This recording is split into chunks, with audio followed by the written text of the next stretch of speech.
આપણે માલિયાસાણ ગામમાં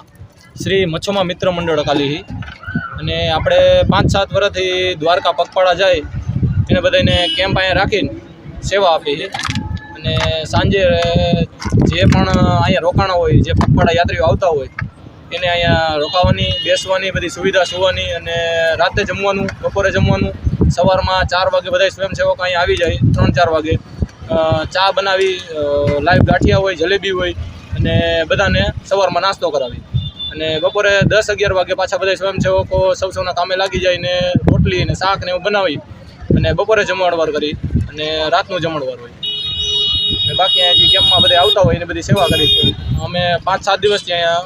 કેમ્પ ચાલુ કરી. આશરે કેટલા લોકોએ સેવાનો લાભ લીધો હશે? એટલે ઘણા થઈ જાય, પણ 1000, 1500, 2000 જેવા માણસોએ સેવાનો લાભ લીધો.